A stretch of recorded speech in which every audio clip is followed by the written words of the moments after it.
The Red Cross strives to help the world and its people. That's why the Ward Melville Red Cross is working on the Healthcare in Danger campaign, focusing on the plight of doctors and aid workers in developing nations. In hopes of spreading awareness, we met with people in our school and our community about this issue.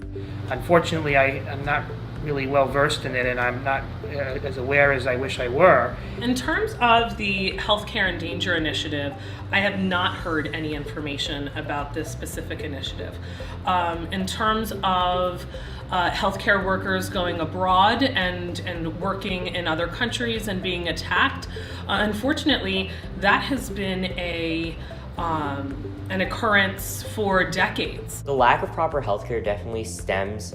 I think it's really is kind of like a vicious cycle where it really stems from the fact that there's a lack of funding, and the lack of funding leads to a lack of education. So basically I traveled to Ecuador with Blanca's house. When we went to the hospital and pretty much everywhere we traveled, we were always escorted by police, and we actually had to get driven home in a police car because they don't want you like walking around just out like normally.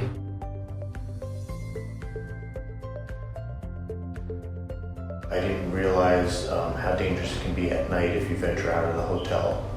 I heard some stories that were quite scary where volunteers from Ecuadorians were abducted. The operating room tables in the United States, the operating room gets scrubbed between every surgery. The table gets sanitized, all new bedding, all new everything. The same bedding was used for every single surgical case the entire week we were there.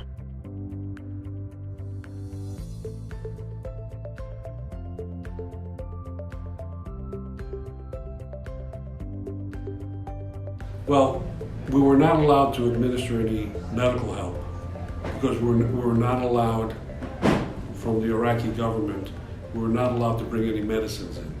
There was one moment where we were afraid when we reached the Iraqi border. There were soldiers there pointing their guns at us. I think the way to get more people involved to learn about this contemporary issue is to really have it being focused more in mainstream media. I think one of the best ways to create stronger relationships between healthcare workers and the communities they enter is making sure that the people that are going over there have some attachment to the community originally. So if you were to send, someone to go aid with healthcare work in a community in India, it could be really helpful to have someone that is a native there, or to have doctors from the United States go train and provide supplies to professionals there. I think the biggest thing would be to show people that you do not need to be like a medical student. You do not need to be a doctor to go and help people in these places. Get involved with organizations such as the Red Cross. In addition to community polling, we also hosted various events, such as trivia night, a wheel game, and a yarn activity to help engage our community. We were able to reach hundreds of people, many of whom were not even aware that these atrocities were occurring so commonly.